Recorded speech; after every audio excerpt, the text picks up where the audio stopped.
国库控股日前表明，已和其他数个单位提交有关收费大道的建议给政府。首相敦马哈迪指出，西蒙政府正在研究收购现役，不过前提是必须征收过路费来维修和提升大道素质。马哈迪坦言，收购大道的问题在于必须有收费站，因为征收过路费是用来提升大道维修及扩建道路。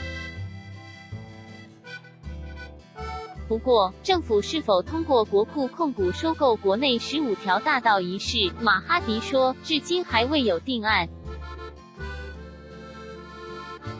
他说，目前政府面对的问题是，如果不允许国库控股收取过路费，国库控股又要如何填补回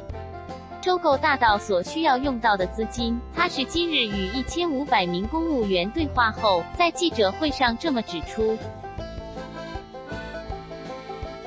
他指出，虽然希望联盟宣言承诺要废除收费站，但是维修大道或扩充车道都是通过收取过路费来进行。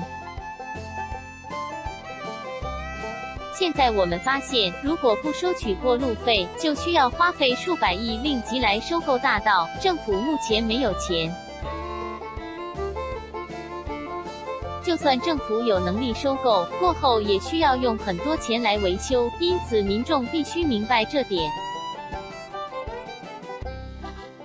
另外，针对马驹控股 Maju Holding 限购南北大道公司 Plus 一事，马哈迪说，政府仍在考虑中。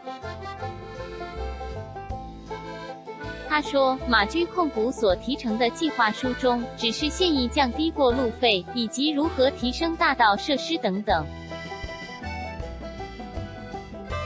国库控股日前发表文告说，有数个关于收费大道的建议提交给政府，其中包括来自国库控股。这交由政府考虑和决定这些建议。